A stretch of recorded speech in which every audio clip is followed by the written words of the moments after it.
Hello, I'm Chuck Wooden. I'm also joined by my co-host, Monique Melanson-Hunter, and you're watching the Veterans Corner. Hi, Chuck. Thank you so much. If you have never seen our show before, it's a show dedicated to our veterans, their families, and those in the community that support our veterans. Yeah, I'd like to take this moment to welcome Monique back. She's been gone for about a month now. Yes. I missed the show. She was on vacation. I missed you, and I missed our guests, so I'm very excited to be here. Yes. Okay. I think she's lying, folks. But anyways, welcome back. It is great to have you back. And also, we have two guests that are no strangers to the show. We have Lori Marriott. She's a captain in the United States Army. And we have Brigadier General retired from the United States Army, Ron Welch. Welcome back. It's great to have you back. Thank you, Chuck and Monique. Thank you for What's being this, here. the third time? Third time. Third time. Wow. Well, you know, it's one thing I've learned with Easter Seals is that there's so much that you do for veterans. And that's why, you know, we're continuously having you back because there's so many updates. We had talked in the green room about coming back again in January. For a double header, actually, because there's so much going on with you guys. That's great. A lot of the organizations where we have a lot going on, we have them back regularly. Yeah, we appreciate that. The coverage is And great. thank you for what you do for our veterans in this community. It's very appreciated. It's very rewarding work. Thank you. Yeah. Let's start the show like we usually do, and just a brief, you know, your military background. How long you've been there? Okay, so I got a regular Army commission out of college. I went through the ROTC program. After that, I ended up spending 4 years on active duty. I went to both airborne school and parachute rigger school. And my main job while I was stationed in Italy was I was in charge of tent city, so all units that were deploying from the United States into the war zone. My job was to make sure that all of those troops were happy. They had a tent, a cot, fun things to do. In the meantime, they were loading up all of their ammunition and everything on ships in our port to go into Desert Storm. Yeah. Was it out of Naples? That was actually Camp Darby, Italy, which is in Livorno, Italy. I know when we were on standby for Beirut, we spent over a month in Naples. All the Beautiful. ships. Yeah. Ron. So I was fortunate to enlist right out of high school. I left as soon as I graduated, and I did the Airborne Ranger enlistment option. Served for just under 40 years total. I had a chance to go to about 30 plus military schools, deployed to Afghanistan for a year. I did 17 deployments as part of the Rapid Deployment Force in the late 70s, early 80s. I was joined by my oldest son in Afghanistan. He ended up going back a couple years later, basically serving from private to general officer, and I was surrounded by a lot of great people that kind of pushed me and pulled me along, and I miss it a lot. That's great. So. It's great. You know, Thank you it's both for your service. on behalf of the show, the crew, the viewers, I want to thank you very much for your service. Thank you. We've got a lot to talk about. There's been a lot of updates since the last time you've been here, and for the viewers that haven't seen the first two shows, it's on YouTube. You get a better idea what Rally Point is. We're not really going to get into that right now. Maybe the next time you're back. But there's so much we want to talk about it, the new facility, the new site rather. With that being said, why don't we start? All right. So as Chuck mentioned, there's now our Veterans Rally Point 2 open. So what can you tell us about that new site? Sure. So we're happy to announce that our boss, Beth Pritchard, signed a lease with Department of Veterans Affairs, Commissioner Sadi, about 6 or 7 months ago, and we had a ribbon cutting in September to open up our new site. These are post-World War II houses. There's 6 of them on Levittow Lane at the Home and Hospital in Rocky Hill. And right now, they are temporary housing, 4 months, transitional housing for veterans that are homeless and really struggling out there. The whole purpose there is to provide temporary housing. We have food pantry, we have clothing. We help them write resumes, and we provide peer-to-peer support.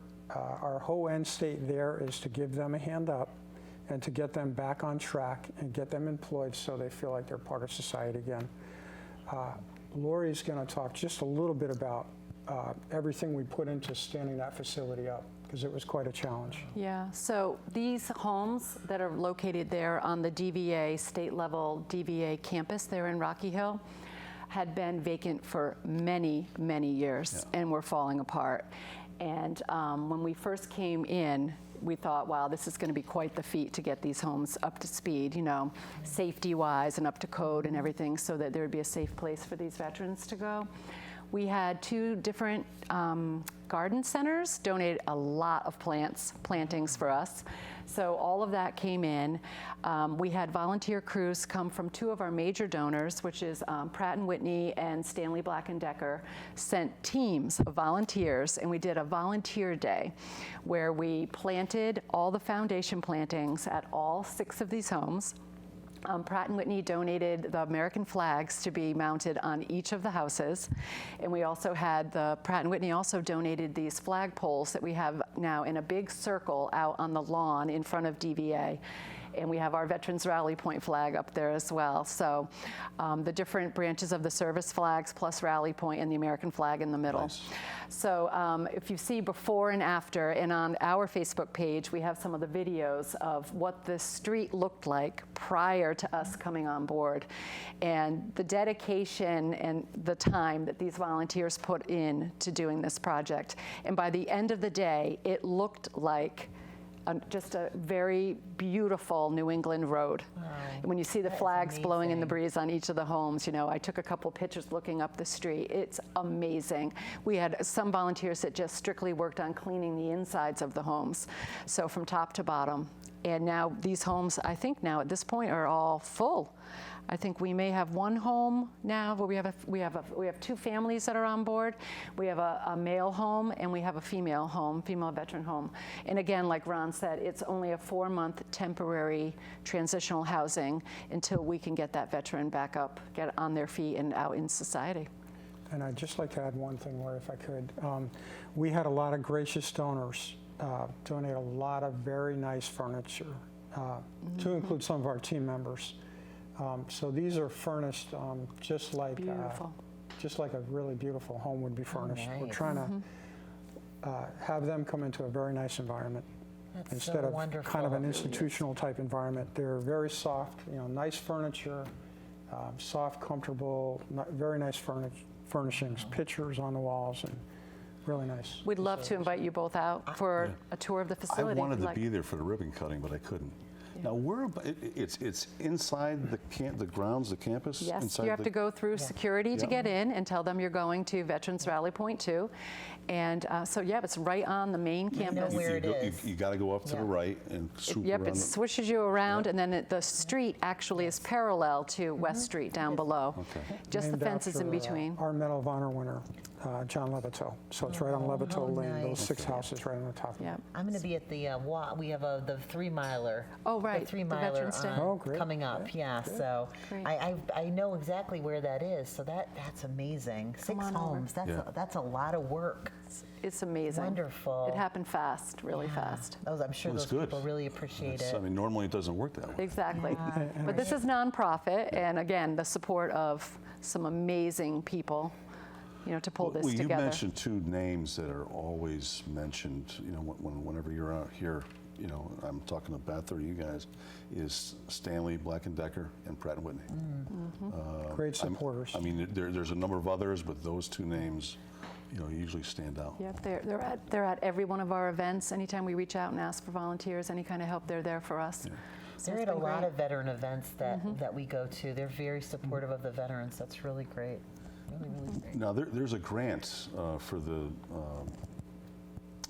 Homeless Veteran Reintegration Program. You want to talk about Correct. So in around the April timeframe, May timeframe, we learned that there was a grant available. It's called the Homeless Veteran Reintegration Program grant. We applied for it. A lot of work with our boss, our chief operating officer, and our president of Easter Seals. So Dr. Alan Gauss and our COO, Beth Pritchard, pulled the team together. We spent a lot of time applying for this grant, and we were fortunate to receive a $500,000 grant on the 1st of July. Wow. And the Nice. whole intent of that grant is to identify homeless veterans that are out there, bring them into shelter, whether it's on that VA campus or other places, or other collaborative partners, Columbus House, for example, get them stable housing and help them, again, be productive members of society, find a job, make sure they have clothing and food, and just get them the counseling services they need if they have any kind of issues, whether it's behavioral health or substance abuse. We're really trying to get them to be productive members of society so they can live the best life they can live. Nice. And we brought on 6 new employees that are strictly for this HVRP grant. So, and they're from all branches of service, except we have 1 civilian who has come on board who's married to a female combat veteran. So, and they're doing a lot of outreach. They're going out into the community, they're going to the coffee houses, they're going to soup kitchens, homeless shelters. When we get a word from some other veterans that know us in the community, they come to us and say, we know that there are like 7 veterans that are homeless living under a bridge down near the river in Milford. That kind of feedback, we're getting that kind of information. And what it comes down to in many cases is a trust thing, and so we work through the people who do know them to try to get the word out that we're here to help them. You touched on a very good point, the trust issue. Yeah. Because, I mean, just dealing with a veteran in general, you have to develop that trust. Exactly. And that trust is only going to be developed amongst one of their peers. It's the same thing with first responders and the like.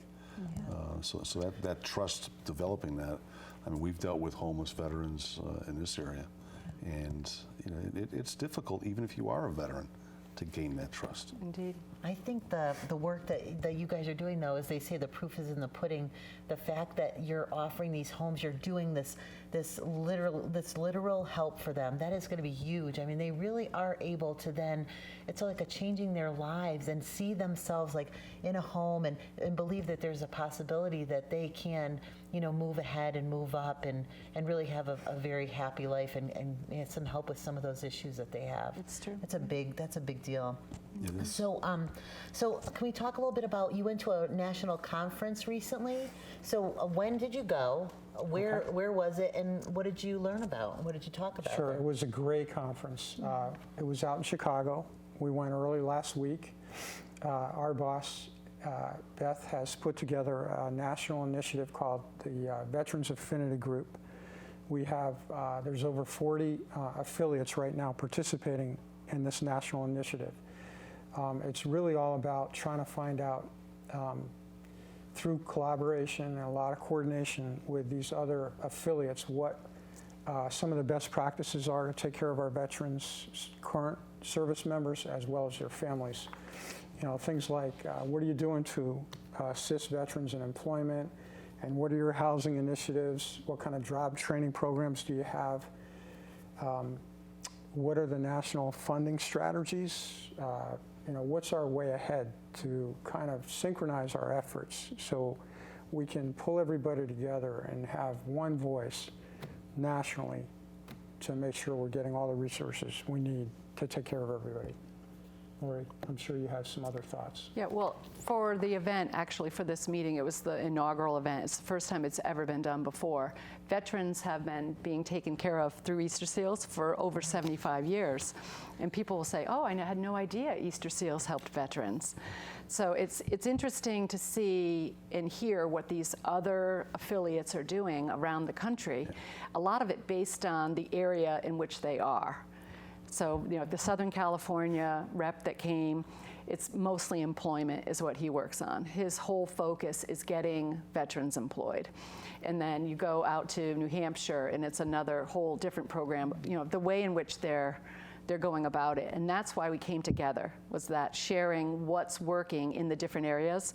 And it really was, I was in awe at what some of the other places are doing, the other states and areas, and they were in awe at what it is that we're doing. So just sharing that information, and again, most of the people that arrived in Chicago, some people did call in, but I think we had 14 there at the meeting.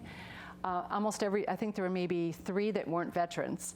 So in a way, it was like this collaboration and camaraderie that was immediately seen when we met for dinner the night before the meeting. Really, everybody focusing on veterans, helping veterans. Yeah. That's amazing. I'm going to deviate a little, Chuck, as you know I like to do on the script. But was there anything that stood out to you that you said, we are taking this back to Beth? And like something at all that, or was it just the feeling of the camaraderie and the fact that there's so many people around the country that are working on the same thing? Like, what was it, the best part about it? The best part about I would say that for me, being around a lot of senior leadership and going to a lot of conferences over the years, to watch Beth operate at the on that national level, that national platform, she facilitated the whole thing. She's exemplary. We met She's amazing. the CEO of all of Easter Seals, Angela Williams, who we presented a Veterans Rally Point coin to. The fact that we're going to continue this and we're going to meet annually on the ground, but we're going to continue our conferencing every month. We'll do it through Zoom video Skype, conferencing. Zoom, or we'll Zoom that's in great. and do something like that. Oh, well, Yeah. thank you for that. Yeah. I like to know these things, Chuck. I'm sorry. Well, that's okay. That's okay. It's what you had said earlier, Lori, about people, really the viewers, they have no idea what Easter Right. Seals does for veterans. And you said for 75 years. Right. I had no idea until probably 2 years ago when Beth was here first. Beth has been on this show twice. And actually a couple of them I think were double headers, 2 segments. And, a lot of people just don't realize it. The Veterans Rally Point, everything. So shows like this and the exposure that you get, it's great to get out there so people realize it. One thing, Chuck and Monique, I'd like to kind of, talk just a little bit, if we could, for a couple seconds. Absolutely. Just to make sure we define a little bit more about the homeless. Okay, so maybe the average viewer might think a homeless person is that veteran that's underneath the bridge, but it's a broader definition than that. And Beth really and Alan identified that this is broad. Although you may hear there's no homeless veterans out there, there are, and we think there might be plenty. More than we know. There are several hundred in Connecticut, we feel. So definitions that the federal government uses is a person that lacks fixed, regular, adequate nighttime residence. Okay, so they could be staying with a relative, and we might not think they're homeless because, they've got a place to stay, but they really don't have a permanent residence. Those that are living in supervised or public shelters, that's another definition. An individual who resides in a shelter not meant for human habitation. Maybe they're staying in a storage area. Maybe right? they're in their car. And we've got several living in cars. Yes, we do. An individual or family that will immediately lose their residence. Somebody that may be in a domestic violent type situation that has to flee. That's another person that would be eligible for our programs. But there's about 8 or 9 different definitions that now fall into that Pretty much category. anyone that doesn't have a permanent residence Yes, where the mail's being including, sent. there's a big portion of this that is also for incarcerated veterans That are and coming out. helping them transition from, as you know, Yeah. Chuck, Yep. having been in the prison system. As an employee. As an Oh. as an employee. I'm Excuse me. slowly, I'm moving over to Ron. But helping them find their way when they're coming back out Yeah. into That's a big society. deal. It's a Wow. big deal because, there's a lot of stigma attached to that as well. And we look at each and every one of those cases, on a case-by-case basis. Reintroducing them to Absolutely. society. Right. Yep, helping Especially them find those- jobs. Those have been, incarcerated for 10+ years. We're gonna need to make this a double-header, Chuck, because I have a lot of questions that Yeah. are gonna go over our time limit. Well, it's. We were talking about in January coming back, but we can certainly, once the winter rotation starts in December, we can come back again at that point. Sure. Okay. You're obviously one of those groups that has so much information that's constantly evolving. Obviously, to be a regular on this show is, we're actually getting folks now, groups that we want to be, here every rotation Right. because there's so much going on. Right. We don't have much. We don't have too much time left. Do you want to talk some about the peer meetups, maybe? Yeah, we've talked about that in the past.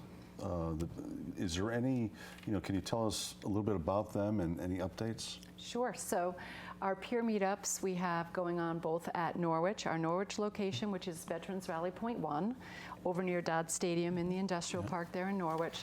And we also have peer meetups that are going on Monday evening and Thursday evening at Rocky Hill. So there's a men's group that's meeting on Monday nights out there at Rocky Hill and a women's group on Thursday evening.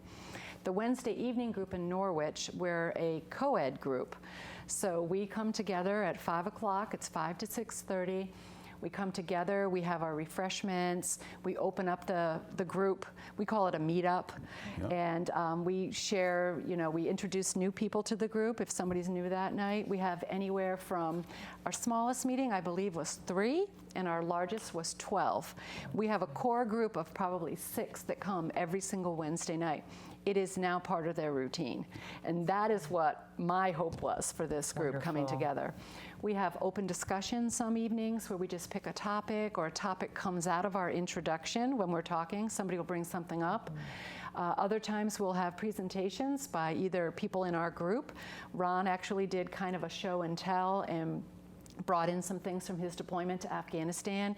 We all gathered around the giant conference table. He rolled out this full map that covered the whole conference table. It really started opening up some of our Vietnam veterans that come to our group. They started talking about their time, where other times they'd been hushed, You they develop didn't that speak. trust over time. Absolutely. You're at the point now where everyone's just talking. Right. People are just talking. I did a Nutrition wonderful. 101 talk one great. night and just gave a couple little tips to people. It's been really great. We're just starting out the Rocky Hill gatherings, so the meetups, if you're in that Rocky Hill area. So we have the flyers we just handed out here. All of this information is on our website at veteransrallypoint.com.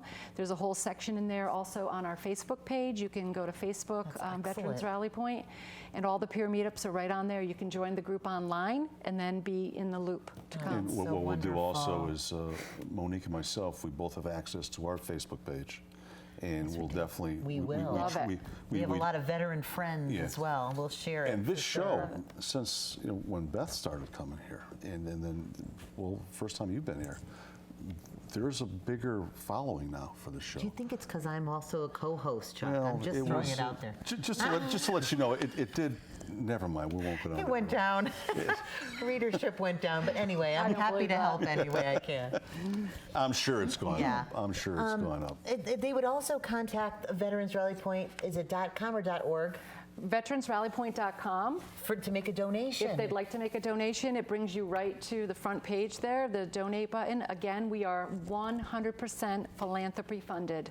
And I said that word tonight instead of Chuck having to say it. Yes. I know Yeah, thank he you. struggles The with that. reputation I ever. have, already is But- big words and names. And, No donation, too small, really. We have a lot of family and friends that go on and donate for us. It's not just big corporations. That's so wonderful. we and it's appreciate great. And it's like a snowball effect. Once you get that exposure and everybody just comes in and helps. And we're definitely going to have you back because we have a lot. We have so much that we didn't even get to talk about. So Yeah.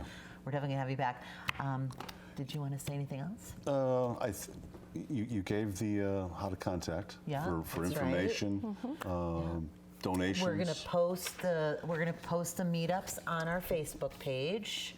Yeah, that's whenever we see something come across on Facebook, we usually throw it on there. No, that's great. We really appreciate that. I mean, that's what this show is all about, getting exposure. So, With that being said, yeah, with that being said, we got about a minute left. We do have a minute. We have less than a minute all left. right, then what I'm going to do real quick is I'm going to thank our crew who we could not do this without. We have Lizzie Exactly. Crawford, who's our director, Joe Sanborn, who's on graphics. We have Ann Raftery, that's on camera 3, and we have Francina Sloan on camera number 1. So thank you all. Francina's the first time she's been here. I We know, want and to thank she's you for being and here, she's Francina. an Air Force veteran. We That's thank her right. for her service. Thank you for Thank your you, service. Francine. Thank you, Francine. Thank you, Chuck. up. Take us out of here. Okay, that's about all the time we have. Once again, we want to thank you. We look forward to the next time you're here. Thank you for having We've actually just decided that you'll be back in December and for a doubleheader in Fabulous. January. Thank you so much. So with that, we want to thank the viewers for joining us. I'm Chuck Wooden. I'm Monique Melanson Hunter. Good night, and we'll see you next time on the Veterans Corner.